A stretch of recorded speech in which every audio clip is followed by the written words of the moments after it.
Merhaba arkadaşlar, örgü kanalıma hoş geldiniz. Minik kız çocuklarımız için hem kolay hem de güzel tığ işi bir etek yaptım. Bugün bu etek anlatımını sizlerle paylaşmak istiyorum. Bu etek anlatımını ben bugün 1-2 yaş arası çocuk ölçüsüne göre yapıyorum. Ama siz bu eteği yeni doğan bebek için yapabilirsiniz. Her yaş çocuklarınız için yaparak kullanabilirsiniz.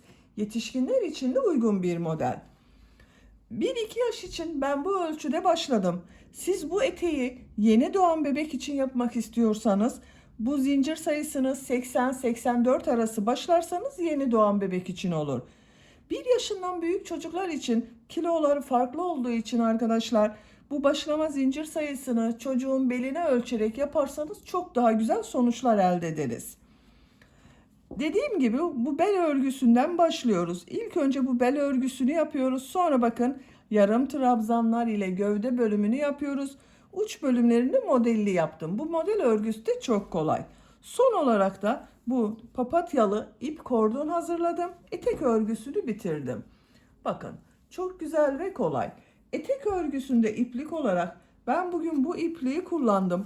Kullandığım iplik üzerinde 100 gram iplikte 330 metre var.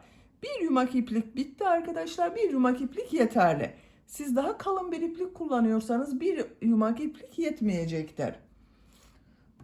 Tığ olarak 5 numara 3 milimetre tığ kullandım. Elimin sıklığına göre bu tığı kullandım. Yumuşak bir örgü elde ettim arkadaşlar. Benim elim çok sıkı değil. Sizin eliniz sıkıysa 3,5-4 milimetre tığları kullanırsanız çok güzel olur. Tığ işi örgülerde eliniz sıkı olduğu zaman yaptığınız örgü hem sert olur, yaptığınız ölçüde benim yaptığım ölçüden daha küçük olur. Ben bugün pembe renkli yaptım bu etek örgüsünü. Siz tercihinize göre istediğiniz marka iplik ve renkleri kullanarak yapabilirsiniz. Her renk iplik ile çok güzel oluyor. Bu ip kordonların yapılışını da videonun içerisinde anlatıyorum arkadaşlar. Ona bakarak yapabilirsiniz. Buna takım yapmak isterseniz bakın çok güzel papatyalı bir çanta yaptım. Bu çanta anlatımını da yaptım. YouTube kanalıma yükledim. Bakın çiçeğini de papatya yaptım. Çantayla takım olarak kullanılabilir. Bunun gibi güzel bir takım yapmak isteyenler için çantanın olduğu YouTube linkini izlediğiniz bu etek videosunun açıklama bölümüne ekliyorum. O link üzerine tıklarsanız bunun gibi kolay tığ işi bir çanta yapabilirsiniz. Etek ölçülerini videonun sonunda ölçüyorum. Oraya bakabilirsiniz arkadaşlar. Papatya örgüsüne bakın iplik olarak da ben bugün beyaz renk iplik ve yeşil renk iplik kullandım. Tercihinize göre siz istediğiniz renk iplikleri kullanabilirsiniz. İpliği tığı hazırlayalım. Hep birlikte bu kolay ve güzel etek örgüsüne başlayalım. Örgü kanalıma abone değilseniz abone olmayı unutmayın lütfen. Örgü kanalıma abone olmak ücretsiz. Örgü kanalıma ücretsiz abone olup orada bulunan zil şeklini dokunarak açık yaparsanız kanalıma video yüklediğim zaman ilk önce size bildirim gelir. Örgülerimden herkesten önce sizin haberiniz olur. İzlediğiniz videolarıma beğeni ve yorumlarınızı yaparsanız çok sevinirim arkadaşlar. Videolarıma beğeni yaptığınız zaman orada görünen hype gönder çıkacaktır arkadaşlar. O hype göndere de tıklayarak bana puan gönderirseniz çok sevinirim. Sizlerden gelen puanlar benim kanalımın devamlılığı için çok önemli. Şimdiden hepinize çok teşekkür ederim. Hepinize kolay gelsin. İyi çalışmalar. Örgüye zincir yaparak başlıyorum. İlk ilmeği ben bu şekilde yapıyorum. Zincirleri yapmaya başlıyorum. İlk önce bel örgüsünü yapacağız arkadaşlar. Çok sıkı yapmıyorum bakın zincirleri. 104 zincir yapalım. 104 zincir yaptım. Çok sıkı zincirler yapmadım. 104 zincirin kaç santimetre olduğunu ölçüyorum.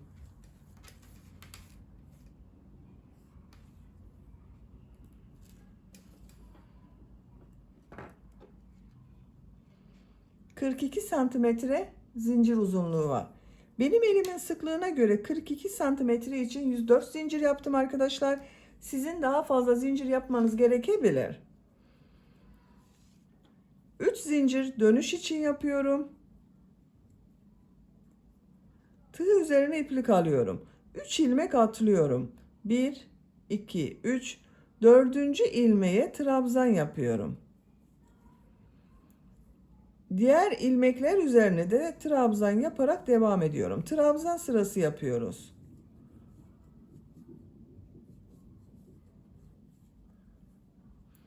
Bu sıra başında yaptığım 3 ilmek atlayarak yaptığımda bir trabzan. Sıra sonuna kadar devam edelim. Sıra sonuna kadar trabzanları yaptım. Bir sıra trabzan sırası elde ettim. Bu bir sıra üzerinde 104 trabzan var. Bunu birleştiriyorum arkadaşlar. Bakın şu şekilde elimle düzeltiyorum. Bu ilmek ile ilmek kaydırma yaparak sırayı birleştiriyorum. Artık yuvarlak olarak devam edeceğiz. Bu sırada bu yaptığım trabzanları bir düz bir ters boşluktan alıp trabzan yapıyoruz. 2 zincir yapıyorum. Tığ üzerine iplik alıyorum. İlk trabzan boşluktan alıyorum. Trabzan yapıyorum. Tekrar tığ üzerine iplik alıyorum. İkinci trabzanı ters taraftan şu şekilde boşluktan alıyorum. Trabzan yapıyorum. Düz taraftan boşluktan alıyorum. Trabzan yapıyorum. Ters taraftan boşluktan alıyorum. Trabzan yapıyorum.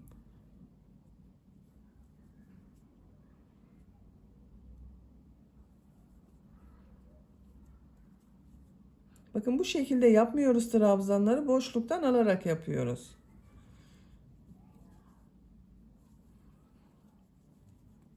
Kabarık bir görüntü elde ediyoruz. Burayı da birleştirelim. Bakın iplik ucu duruyor. Şuraya şu ilmeğe tığ takıyorum. İpliği çekiyorum. İlmek yapıyorum. Bakın birleşti. Sıra sonuna kadar devam edelim.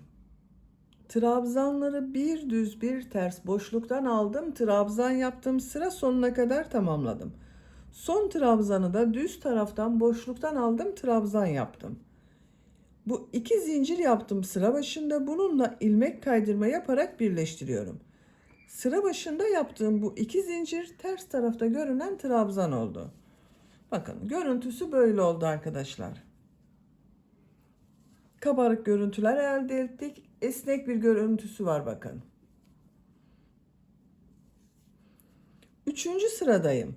2 zincir yapıyorum. Bu sırada bu trabzanları nasıl görüyorsam o yönde boşluktan alıyorum, trabzan yapıyorum. Düz tarafta görüyorum. Düz taraftan boşluktan alıyorum, trabzan yapıyorum. Ters tarafta görünüyor. Ters taraftan boşluktan alıyorum, trabzan yapıyorum. Düz tarafta görüyorum. Düz taraftan boşluktan alıp trabzan yapıyorum. Ters taraftan boşluktan alıyorum, trabzan yapıyorum.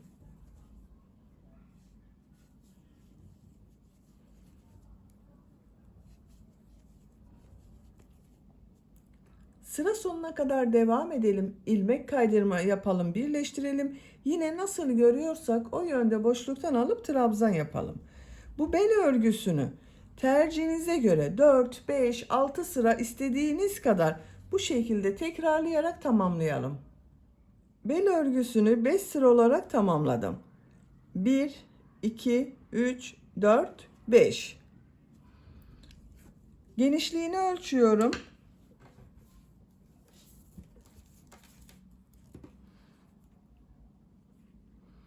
3 santimetre genişlik var. Benim tercihime göre bu yeterli. Siz isterseniz bunu 4 veya 6 sıra olarak yapabilirsiniz. Bu sıradan itibaren yarım trabzanlar yapıyorum. Bir zincir yapıyorum. Tığ üzerine iplik alıyorum. İlk ilmek üzerine trabzan yapıyor gibi yaptım bakın. Tığ üzerinde 3 ilmek var. Hepsinin içinden bir defa da çekiyorum. Tığ üzerine iplik alıyorum. Yarım trabzan yapıyorum. Tığ üzerine iplik alıyorum. Yarım trabzan yapıyorum.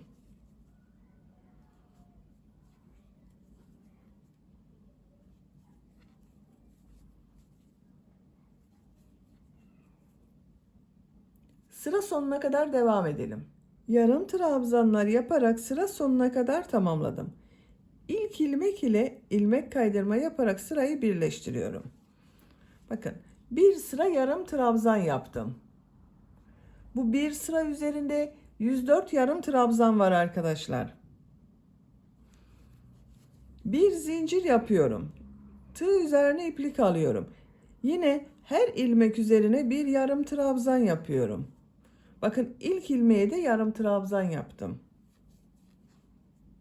Diğer ilmeklere de yarım trabzan yaparak devam ediyorum. Sıra sonuna kadar devam edelim. Sıra sonuna kadar tamamladım. İlk ilmek ile ilmek kaydırma yaparak birleştiriyorum. Bir zincir yapıyorum. Tığ üzerine iplik alıyorum. Bakın, ilk ilmek içine yarım trabzan yapıyorum. Diğer ilmeklere trabzan yaparak devam ediyorum. Yarım trabzanlar yapıyorum.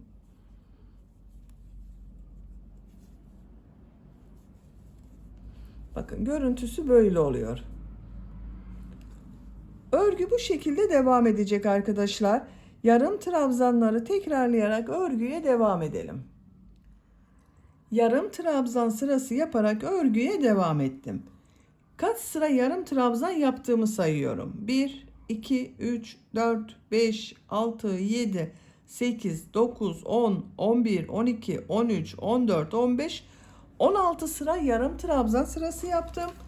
Santimetre olarak ölçüyorum. Başlangıçtan itibaren 14 santimetre yükseklik var. Benim yapacağım ölçü için bu yeterli. Siz daha küçük bebek için yapıyorsanız 1-2 sıra önceden bitirebilirsiniz. Daha büyük çocuklar için yapıyorsanız bu yüksekliği birkaç sıra devam ederek modelli bölüme başlayabilirsiniz. Bu sıradan itibaren modelli bölüme başlıyorum. Bakın, son sırada ilmek kaydırma yaparak sırayı birleştirdim. İlk ilmek içine ilmek kaydırma yapıyorum. 3 zincir yapıyorum. Tığ üzerine iplik alıyorum.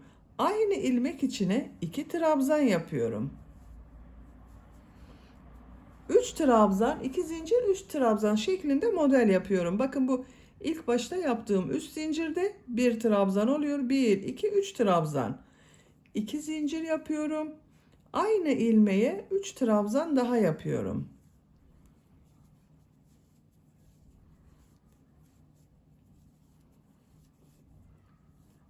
Tığ üzerine iplik alıyorum. 2 ilmek atlıyorum. 3. ilmeğe 3 trabzan, 2 zincir, 3 trabzan yapıyorum.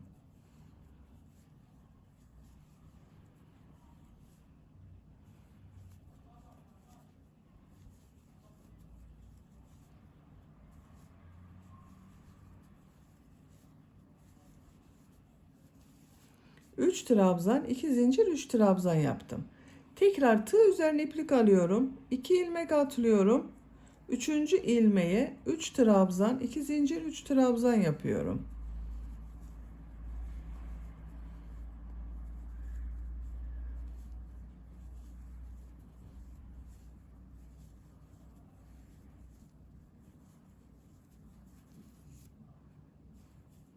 İki ilmek atlıyorum. 3 trabzan, 2 zincir, 3 trabzan yapıyorum. Bakın, bu şekilde oluyor. Sıra sonuna kadar devam edelim.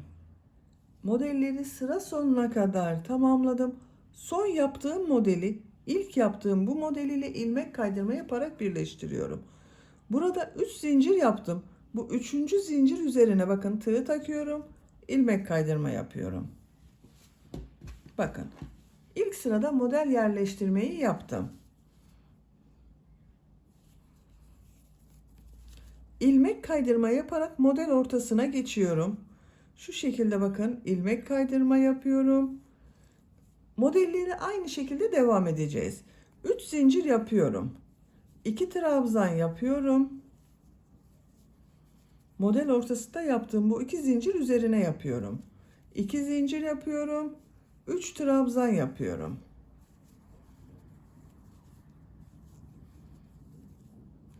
Tığ üzerine iplik alıyorum. Diğer ortasında bulunan bakın bu 2 zincir üzerine 3 trabzan, 2 zincir, 3 trabzan yapıyorum.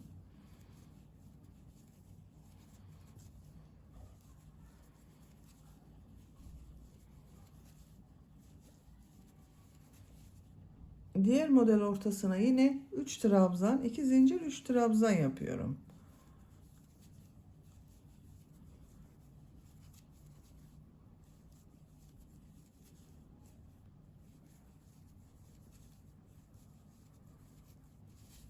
Bakın, modeller devam ediyor. Örgü bu şekilde devam edecek arkadaşlar. Sıra sonuna kadar modelleri yapalım. Bu son model ile ilk modeli ilmek kaydırma yaparak birleştirelim. Model ortasına ilmek kaydırma yaparak geçiş yapalım. 3 trabzan, 2 zincir, 3 trabzan şeklinde modelleri yaparak örgüye devam edelim. Model sırasını 6 model sırası yaptım. 1, 2, 3, 4, 5, 6. 7. model sırasındayım. Bakın ilmek kaydırma yaparak sırayı birleştirdim. 7. model sırasını son sıra olarak farklı bir model yapıyorum. Bu yükseklik benim yapacağım ölçü için yeterli. Siz etek uzunluğu biraz fazla olsun istiyorsanız birkaç sıra model sırası yaparak devam edebilirsiniz. Bakın en son ilmek kaydırma yaparak sırayı birleştirdim. Bir zincir yapıyorum. Tığ üzerine iplik alıyorum. Bu model ortasına 6 trabzan yapıyorum.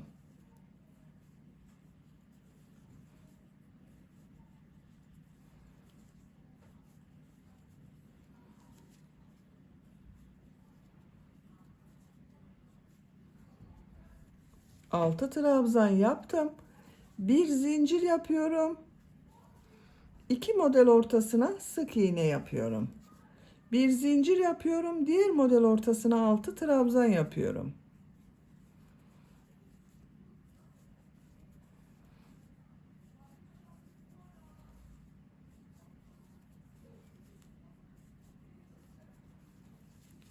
Bir zincir yapıyorum. 2 model ortasına sık iğne yapıyorum. Bir zincir yapıyorum. Model ortasına 6 trabzan yapıyorum.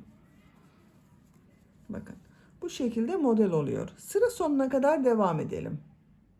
Sıra sonuna kadar modeli yaptım. Bir zincir yapıyorum. Sıra başındaki bu ilmek ile ilmek kaydırma yaparak sırayı birleştiriyorum. İpliği kesiyorum.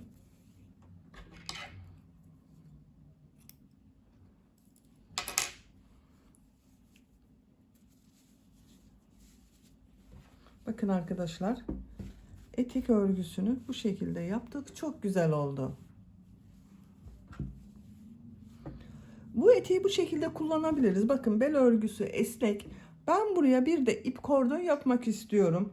Bakın bu şekilde bir papatya çiçeğini ip kordon olarak yapacağız. Hep birlikte bu papatyayı yapalım. Sonra ip kordonu birlikte yaparız. Çiçek örgüsünü ilk önce bu orta bölümde bulunan sarı renkli yeri yapıyoruz arkadaşlar. Onun için bu renk bir sarı renk iplik kullanıyorum. Siz isterseniz daha açık renkli sarı renk iplik tercih edebilirsiniz.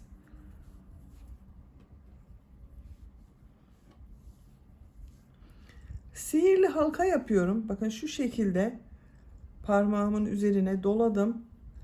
Bu doladığım ilmekten ilmek yapıyorum. Sihirli halkayı oluşturdum. Bir zincir yapıyorum. Sihirli halka içine 8 sık iğne yapıyorum. Bakın şu şekilde ilmek alıyorum. Bir defa da çıkarıyorum. İlmek alıyorum. Tığ üzerinde 2 ilmek var. Bir defa da çekiyorum bakın. 2 3 4 5 6 7 8 8 sık iğne yaptım. İplik ucunu çekiyorum. Bakın burayı birleştirdim. İlmek kaydırma yaparak birleştiriyorum. Bakın ilk yaptığım bu sık iğnenin üzerine tığ takıyorum. Bu ipliği de üste alıyorum. Bakın şu şekilde iplik aldım, çektim. Tığ üzerinde bulunan ilmekten de çektim. İlmek kaydırma yaparak burayı birleştirdim. Bir zincir yapıyorum. Tekrar bu 8 ilmek üzerine birer defa sık iğne yapıyorum. 1 2,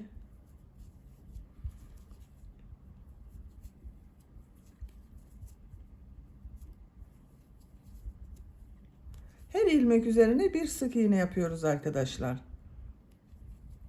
İplik ucunu da içinde tuttum. Bakın 8 sık iğneyi yaptım. İlk yaptığım bu ilmek ile ilmek kaydırma yaparak birleştiriyorum.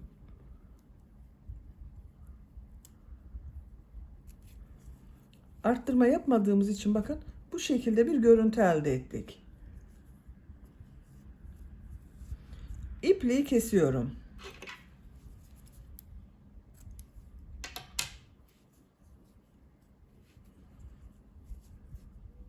Bakın orta bölümünü hazırladık. Şimdi bu beyaz renkli iplik ile bakın bu yaprak bölümlerini yapacağız.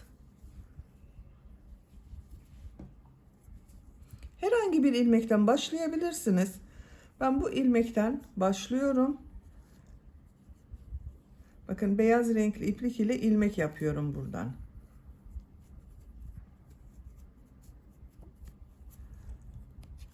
Bir zincir yaptım, sağlamlaştırdım. 3 zincir yapıyorum. 1, 2, 3. Tığ üzerine 2 defa iplik doluyorum. Aynı ilmeğe 2 üçlü trabzan yapıyorum.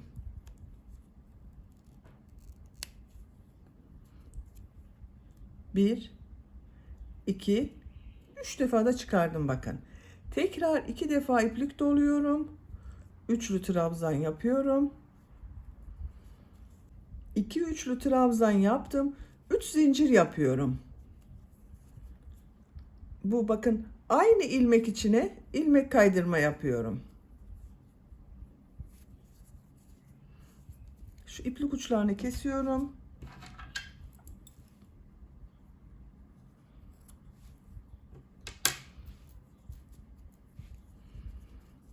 Bakın ilmek kaydırma yaptım. Yaprağın birisini hazırladım. Buraya 8 sık iğne yaptık arkadaşlar. Bu her ilmek üzerine bir yaprak yapacağız. 8 yapraklı çiçek olacak. Papatya olacak. İkinci ilmeğe ilmek kaydırma yaparak geçiş yapıyorum. 3 zincir yapıyorum. 2 defa iplik doluyorum. Üçlü trabzan yapıyorum.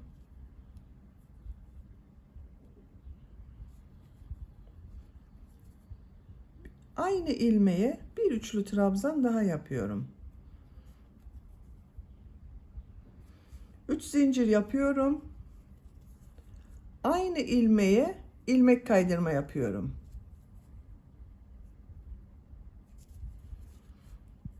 Diğer ilmeğe ilmek kaydırma yaparak geçiyorum. 3 zincir yapıyorum.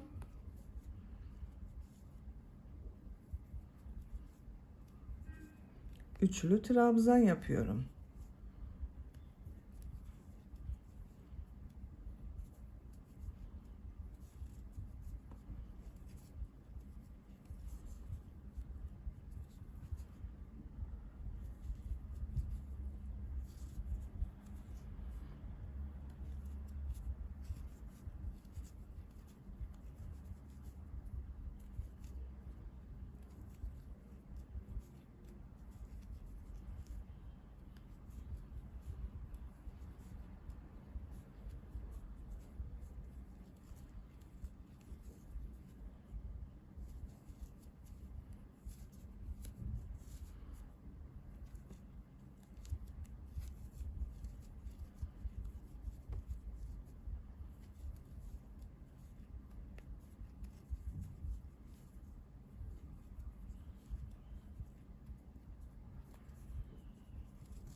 son yaprağı yapıyorum arkadaşlar. Bakın ilmek kaydırma yaparak yaptım.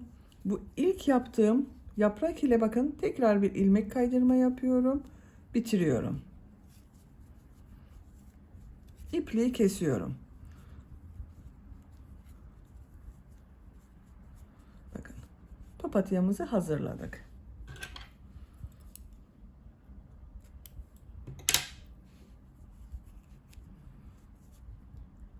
Bakın bu şekilde oldu. Çok güzel oldu. Çiçek örgüsünü tamamladık. Şimdi ip kordon yapacağız arkadaşlar. Bu iki çiçeği ip kordon ile birleştireceğiz. Ben bu renk bir yeşil iplik ile yapıyorum. Siz tercihinize göre ip kordonu istediğiniz renk iplikleri kullanarak yapabilirsiniz. İpliğin içinden bakın iç ucunu da çıkardım. Diğer ucu ile birleştiriyorum. İki katlı yapıyorum. İplik çok kalın değil. Bakın bu kalınlıkta bir iplik. İki katlı iplik kullanıyorum.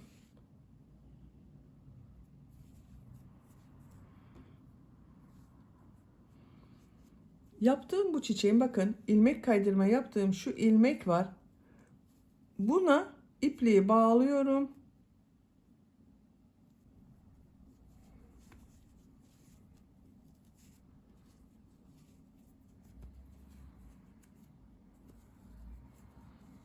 Buradan ilmek yapıyorum. Zincirler yapacağız. Bakın iki katlı iplik ile. Şu ipliği de şu şekilde içte tutuyorum. Bakın her zincir arasında iplik ucunu kaybetmek için bu şekilde yapıyorum.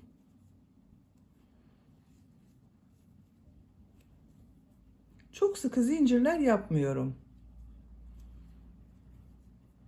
Artık ipliği kesebilirim.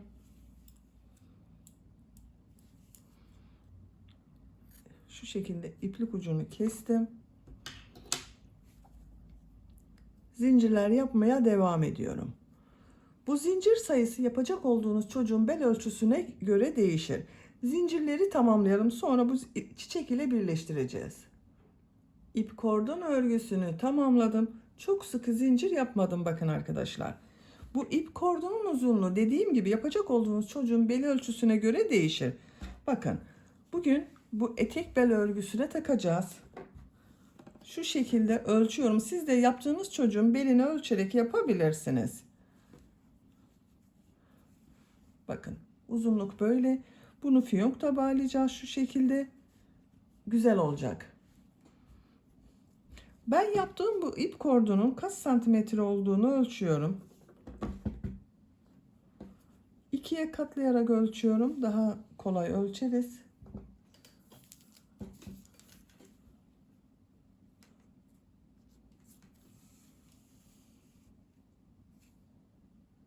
Bakın 50 santimetre yani 100 santimetre kordon uzunluğu var arkadaşlar. Benim yapacağım ölçü için bu yeterli. Siz bu ip kordonu daha kısa veya daha uzun yapabilirsiniz. Şimdi buna birleştireceğiz. Buna birleştirmeden önce bu ip kordonu etek beline takıyorum. Sonra birleştireceğiz. İpliği kesiyorum.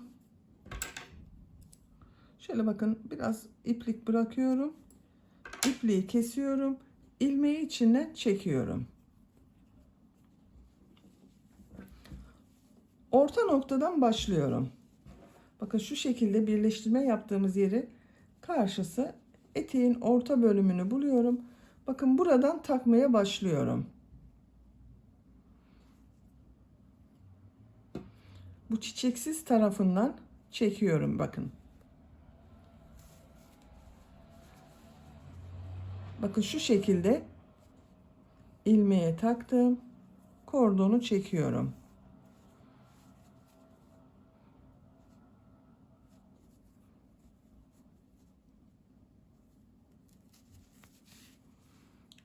Sıra sonuna kadar devam edelim. Sıranın sonuna kadar ip kordonu taktım. Bakın şimdi bu diğer ucuna da burada yaptığımız gibi çiçek ile birleştireceğiz. Bu son içinden geçirdiğim bir ilmek var. Onu açıyorum.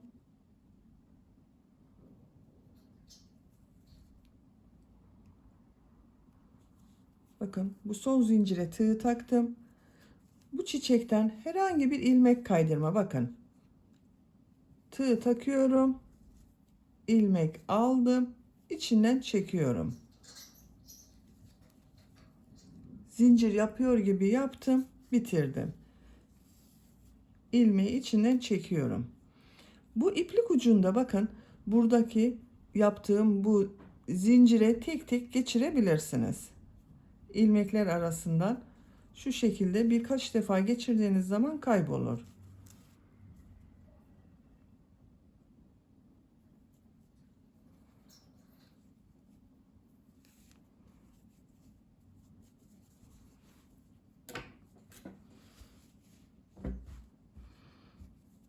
Bakın şu şekilde bağlıyorum. Hem bebeğin belini sıkı tutacaktır hem de çok güzel oldu bakın. Papatyalı ip kordon yaptık. Çok güzel oldu. Bitmiş olarak size ölçülerini söylüyorum eteğin. Bel örgüsünün burada gövde genişliğini ölçüyorum. Bakın esnek ip kordonu takınca biraz da topladı arkadaşlar. 24 santimetre bel genişliği var.